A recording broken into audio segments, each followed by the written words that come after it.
these have always been independent voters who are open to voting for Trump because of inflation in 2024, but are willing to snap back to Democrats because they're not seeing the return on their investment in Trump.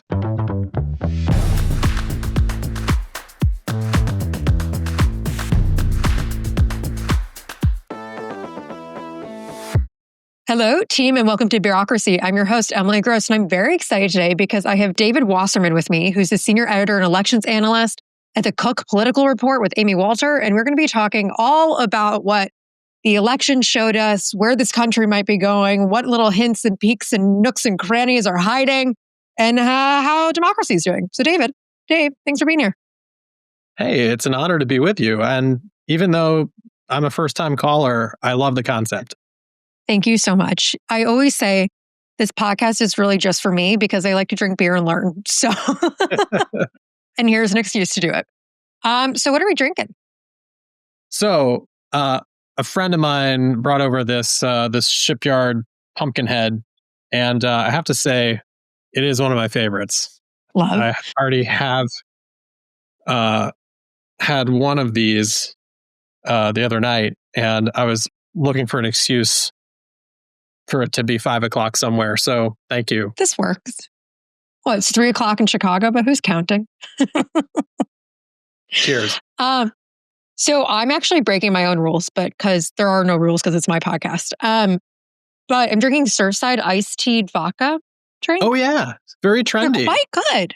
They're very good. I had one in a dive bar in Lower Manhattan the other week, and not so bad. I have to say, as the pumpkin ales go, I think this one is very nicely spiced. Is it? My initial tasting notes are that it is not too aggressively pumpkin spiced. That's pretty good. It's just enough. All right. We'll take it. I mean, because sometimes it is like being punched in the face by a pumpkin. So, but anyways, cheers. Cheers. So the question I always love to ask my guests is, why should we trust what you have to say? I'm down the middle, damn it. I got into this business when I was You're like, I pretty just young. love numbers. I do. And people ask me all the time, it must be impossible to stay neutral. Well, you know what? My passion has always been the data and getting it right. And my reputation, I stake it on whether my predictions are accurate. Some years they've been better than others. But at the end of the day, we want to get it right. And we want our subscribers to have a clear understanding of where the races stand in relation to one another. And our nonpartisan neutrality is really all we have in this field. And I started as a C-SPAN nerd when I was 11 years old. I think I started watching C-SPAN. So young. That's crazy. Well, you know why? It's because our cable TV had some glitch for a couple weeks and we only got 2 channels. We got the Home Shopping Network and C-SPAN. And so I became oddly engrossed with the floor debate in the House. And I was wondering, who is this raving white-haired guy from Vermont named Bernard? And why does he have an I next to his name? And, I started going to the library and reading books about some of these people. And it was fascinating. And of course, my parents were very frightened by this. But I like They're to like, think we created a monster. That's right.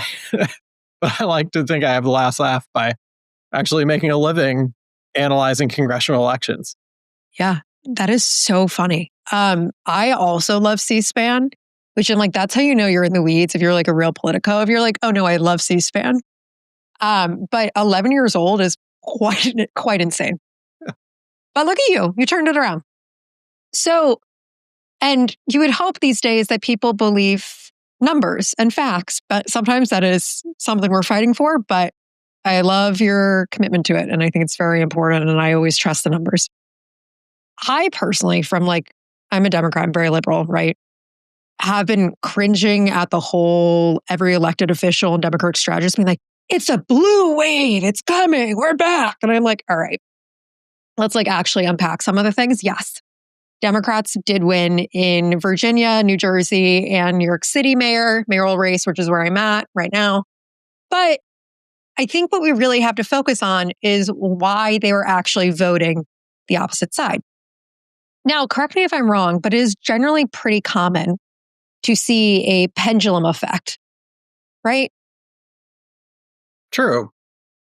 I mean, what are your thoughts? Does anything about these elections really speak to you or find anything surprising? The past Tuesday's elections in Virginia and New Jersey were momentous for Democrats. There's no question about it. We saw a significant swing away from the 2024 result. And in Virginia, I was watching the House of Delegates.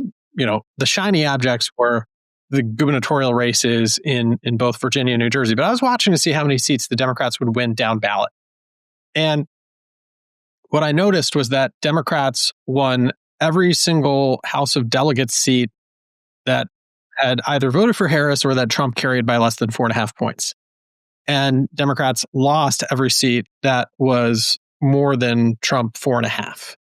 And so that ended up resulting in a Democratic gain of 13 seats.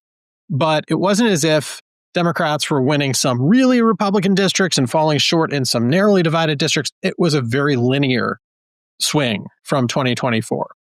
Now, what that translates into, if we saw that same kind of swing in the U.S. House next year, then Democrats would narrowly take the majority, but it would really be in a well-defined set of Republican seats that Trump carried by single digits. And that would potentially overtake the advantage that Republicans have generated by redrawing maps in a number of districts. But the one thing that did surprise me on Tuesday was I expected Hispanic voters and Hispanic precincts and towns to migrate back into the Democratic column after after swinging towards Trump, or at least reduced margins for Harris last year. But they reverted all the way back to how they used to vote in 2020 or 2021. So it wasn't as if Democrats were clawing back halfway. It was that we saw the biggest swings back towards Democrats in places like Manassas Park, Virginia, where Harris won by 20 points, but it voted for Abigail Spanberger by 42. Or Passaic County, New Jersey, which had gone from Biden plus 17 to Trump plus 3, and Mikie Sherrill won it again by 16 or 17 points. So that indicates to us that it wasn't necessarily that Trump realigned these immigrant communities to become Republican voters. These have always been independent voters who are open to voting for Trump because of inflation in 2024, but are willing to snap back to Democrats because they're not seeing the return on their investment in Trump. That's very interesting. What I also saw was really interesting in New York, because I'm based on the Lower East Side, right? It's been a crazy, incredible race to watch. And the Bronx flipped. The Bronx flipped from Cuomo in the primary to Mamdani in the general for him winning, which was really, really fascinating to me. And we know that when Trump was elected, he made huge inroads with young Black men and Hispanic men. And the Bronx is predominantly those two demographics. And to see them to go from Cuomo then to Mamdani, do you have any insights into why? Like, what was the motivating factor? Well, clearly, Mamdani made some of his biggest strides between the primary and the general in those working class non-white communities in the outer boroughs. And even though those places have been overwhelmingly blue for a long time, we did see Trump win a respectable share of the vote there, over 20% of the vote in the Bronx last year. And there are actually a number of very moderate voters who were open to voting for Andrew Cuomo over Zohran Mamdani. But at the end of the day, Mamdani's message on affordability is what linked a lot of voters who split their tickets in 2024 between Trump and AOC. AOC actually did 8 points better in her congressional race on the margins than Kamala Harris did in that district, which spans the Bronx and Queens, which says to us there are a number of voters out there who are populists who subscribe to what Trump is selling, but also are willing to vote for a Democratic-Socialist. And I think that tells us that voters are less ideological than we tend to lay out on the spectrum. And it's possible that if AOC runs for president in 2028, I know we're getting ahead of our skis, that she could garner a devoted following that includes a tiny sliver of people who voted for Trump. Based on your history with loving C-SPAN at 11, I feel like I can ask you this question, but it is a very numbers-heavy question. But what percentage of voters in each of these three big races voted for Trump in 2024 and then ended up voting for the Democratic candidate?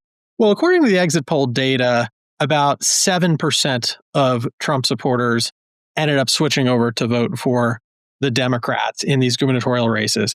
Now, that doesn't sound like a lot, but when you do the math on that, that results in big swings towards the Democrat. Because keep in mind, when someone changes their mind or changes the party they're voting for, that subtracts one vote from the one party's column, adds one vote to another. So that's twice the effect of activating a new voter into the process or getting someone to turn out. So that's is that abnormal, or is that like a relatively consistent number that you see in these types of elections? Well, that's something that we saw between 2016 and 2018 when Democrats made great strides.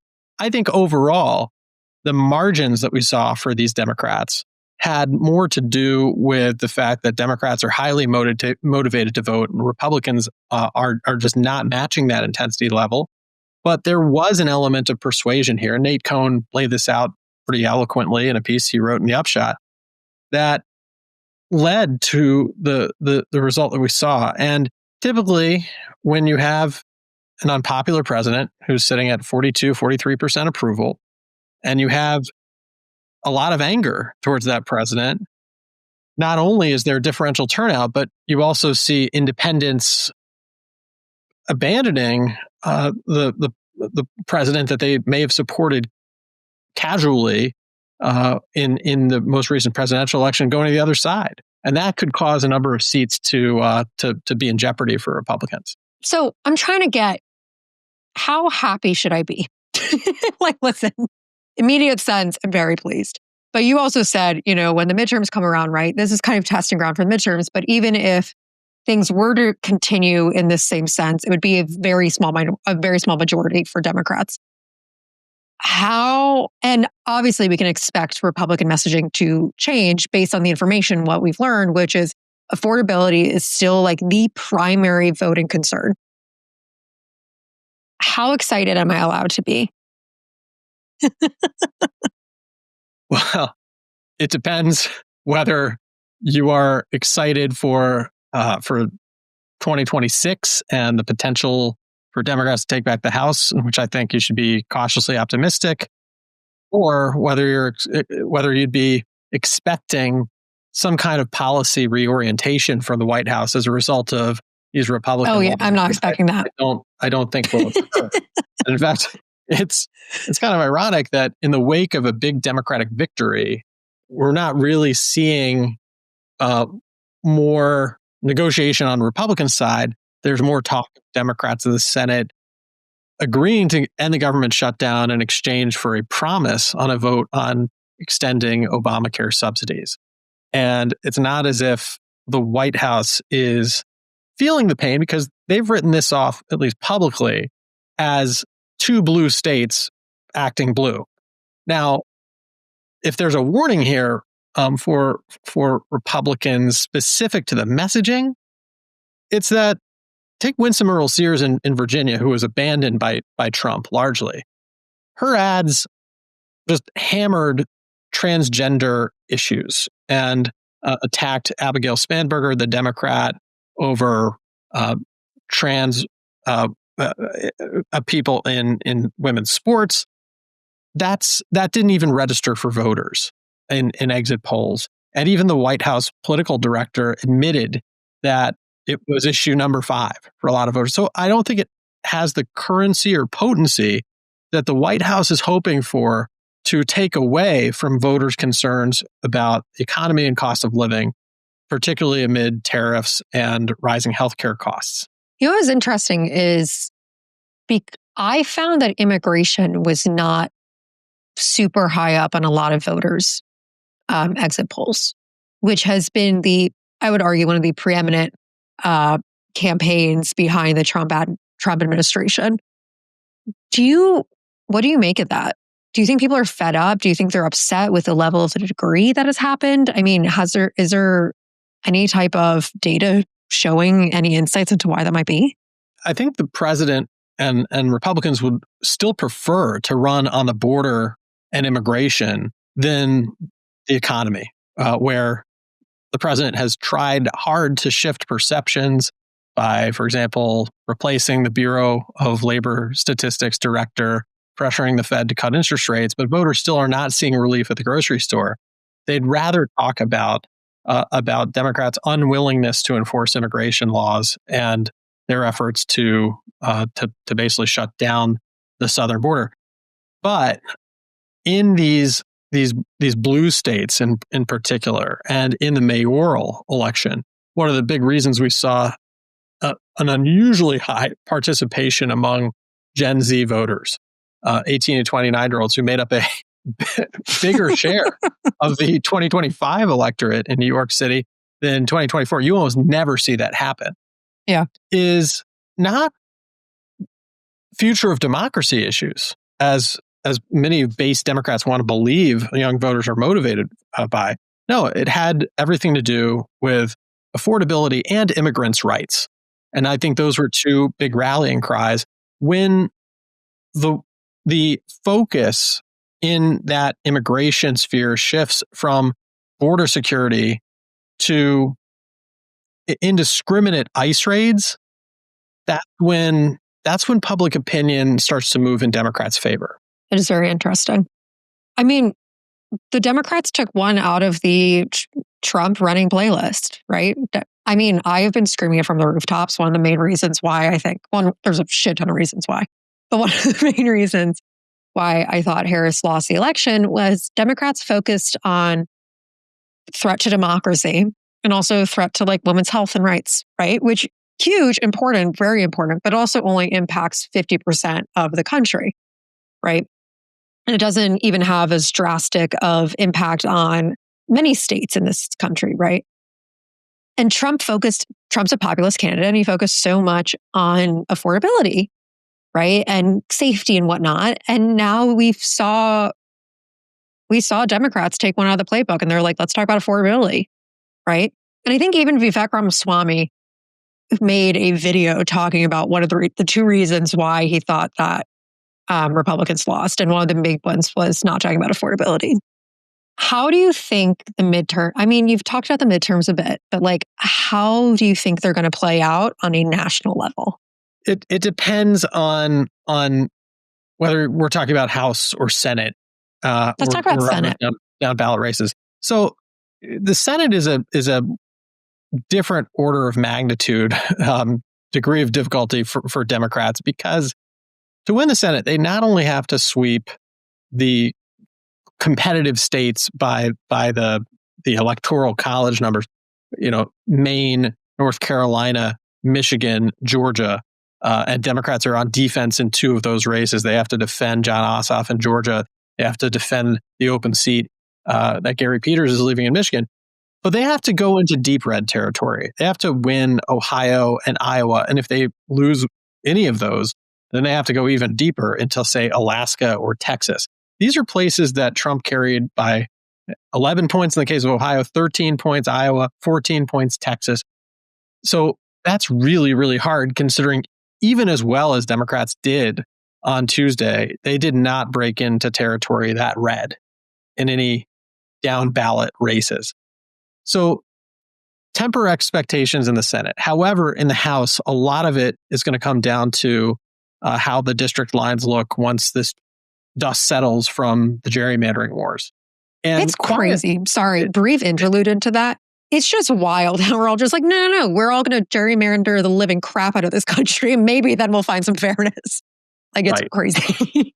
Anyways, continue. So, I mean, if anything, this has highlighted the absurdity of how we draw district lines and the point we've gotten in this arms race. So dumb. Makes me so angry. In many other countries, this is a simple bureaucratic function handled by civil servants, and it's a blood sport here. But Democrats have quietly strung together a very positive week or two in the redistricting wars. And, 2 weeks ago, I would have told you that Republicans were poised to pick up between 5 and 8 seats from just new maps alone, which would triple their advantage heading into 2026 in the House. But today, I think that number's gone down to maybe 2 to 5. And the reason is California voters approved a referendum that offsets what Texas did. It will allow Democrats to pick up at least 3 seats, maybe 4 or 5. And even though Republicans have had more opportunities elsewhere to redraw district lines, whether it's Missouri or North Carolina, which each drew out a Democrat, or Indiana, which could draw out 2 Democrats, or Florida, 2 to 3 Democrats, we did see Republicans abandon their effort in Kansas, which saves Democrats a seat. They were spooked by the election results that they saw on Tuesday. In Ohio, Democrats threatened a petition drive to overturn whatever partisan gerrymander the Republicans would approve. And so the Ohio Commission approved a map that didn't change the lines all that radically and still gives Democrats a chance to hold all 5 seats they hold in the state, although 2 of those districts get a little bit harder for Democrats. But then also, Virginia has launched a drive to redraw its maps and basically do what California did, now that Democrats have full control over the state government. And if they succeed in all the steps they would need to undertake to redraw the boundaries in time for 2026, that could axe 3 Republican seats. So that's a big deal. And that would get Democrats closer to the win number in the House, 218. And as it stands, even if Republicans do well in gerrymandering red states from here until next spring, Democrats still have enough winnable races in purple states that aren't redrawing their maps to be able to get to their win number. I do think talking about the maps is the big thing that everyone should be focusing on. I'm happy we're talking about it because it is ultimately going to have such a significant outsized impact on the race next year. Is there anything else you would like to touch on or anything else you found really interesting? I think we've learned by now that polls tend to underestimate Trump when he's on the ballot, and they tend to overestimate Republicans when he's not on the ballot. And it really does come down to these disengaged voters that Trump turns out in presidential years, but the voters who Trump relies on to get over the top in presidential elections are people who don't tune in to political news hardly at all. That's why he has spent so much of his career showing up in non-traditional venues, whether it is UFC fights or F1 races or SneakerCon or the Alabama football tailgate or that Bucks County McDonald's before the election last fall. And he's able to reach those voters through those kinds of appearances and tactics. But the downside for Republicans is, apart from presidential years, they don't know or care that there's an election going on. So that's the big structural advantage that Democrats have heading into a year like 2026. And it's going to come down to a handful of states like Arizona, Michigan, Iowa, Pennsylvania. These are places where you're going to have the same boundaries you had 2 and 4 years ago.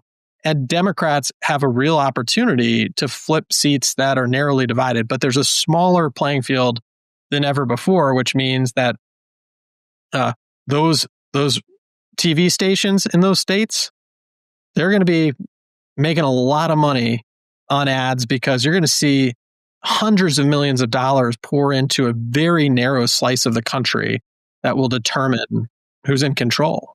That's fascinating. It will be interesting. I'm dreading and also really excited for the midterm. For people like you and I, we're like, ooh, elections, like November 4th. It's like the Super Bowl. It's so exciting. I know. And I think the favorite part of my job is getting to work at a network decision desk on election night where we're really in the boiler room making the judgment calls on who's winning these races. And I still kind of pinch myself that I get to do that because I dreamed of it as a kid, and it is nerd central. So cool. It's so cool.